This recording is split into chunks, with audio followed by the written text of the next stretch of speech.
So to start, we'll look over Lux's spell kit and what each ability does. Her passive is called Illumination.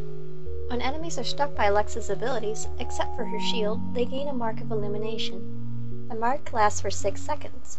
When Lux uses her auto attack to hit someone with the mark, she consumes it, and does bonus damage of 18 to 154, depending on your level, plus 20% AP ratio.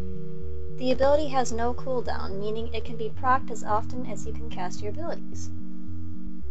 Her Q, or Light Binding, is a ball of light that travels in a straight line for 1,175 units. It deals damage and roots up to 2 enemies in place for 2 seconds.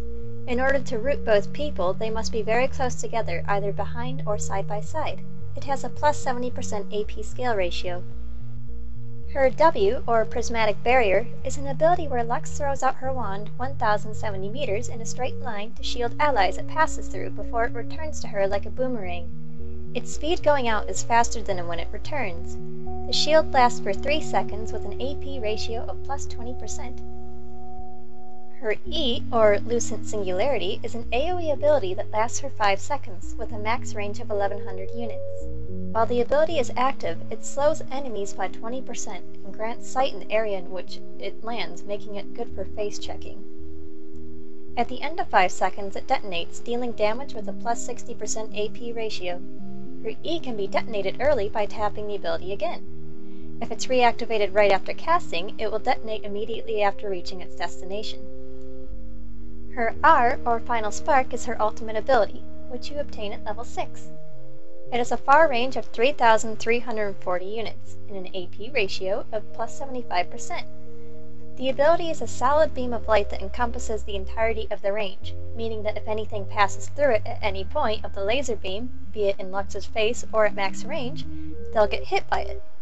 Her ultimate also passes through Yasuo's wind wall, since it isn't registered as a projectile. The ability has a charge time of 0.5 seconds and briefly reveals enemies hit. Her ultimate also procs her passive before adding a second mark of illumination in its place. Thunderlords is a keystone mastery that requires 18 mastery points to get. Your third consistent hit against an enemy champion procs bonus damage, much like Lux's passive. The damage is 10 per level, plus 30% of your bonus attack damage and 10% of your ability power, with a 15 to 25 second cooldown based on your level. Lux's passive stacks nicely with this, as you can auto-attack once, use an ability, and then auto-attack again. This will not only proc your passive, but Thunderlords as well, making for a very punishing trade to enemies. For a middle lane mage, it's usually good to start with your E, since it's a safe poking ability with a slow. Your second skill to grab varies depending on the situation. If you're doing well and are confident, or want to set up for an early gank, grab your Q for more damage and a snare. If you're in a hard spot or are facing burn damage mages like a Brand, where you're concerned about trades, take your W. Your W can be the difference between life and death when you're barely survived with Ignite or Burn on you. Always level your ult first and foremost, but max your E after that, since it overall does the most poking damage. Max your root very last, since its main function is crowd control, and you can do a lot more help for your team by leveling your shield.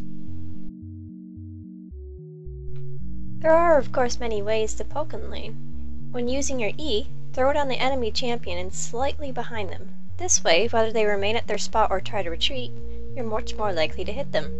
If you don't have a snare, you can throw down your E when fleeing to slow the enemy. As for combos, there are also a few options. One option is the Q and E at the same time, and then auto-attack once your E detonates. One risky but rewarding combo is throwing your Q and E, letting the E sit while you proc your passive from the Q before detonating your E and proccing the passive again. Your ult combo is fast but fairly simple. Throw your Q and E at the same time, let the E sit as you use your ultimate first. Detonate the E last if needed. This ensures that even if the snare wears off or the ult didn't quite kill them, the E can act as an execute or slow them to keep them from fleeing. As a support Lux, you'll typically take your Q first. If your AD carry is particularly timid, you can take your W. Start with the Spell Thief's Edge and health pots to be rewarded for poking at enemies.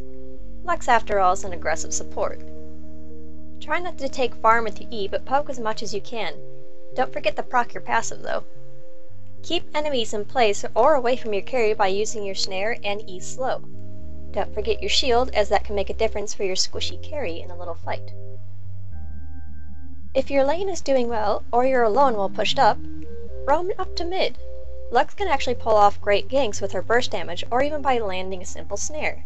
Her ultimate makes picking off champions backing under tower easier as well, without spooking them away by coming too close.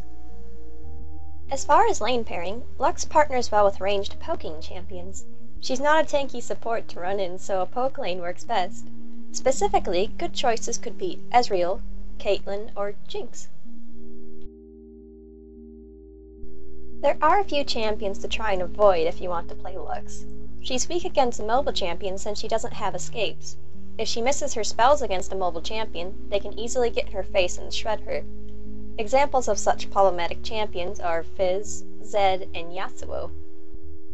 With that in mind, you'll need to play passively against these champions. Start by last hitting minions and conserving mana. Letting them push up lets you be safer under tower and makes it easier for your jungler to gank.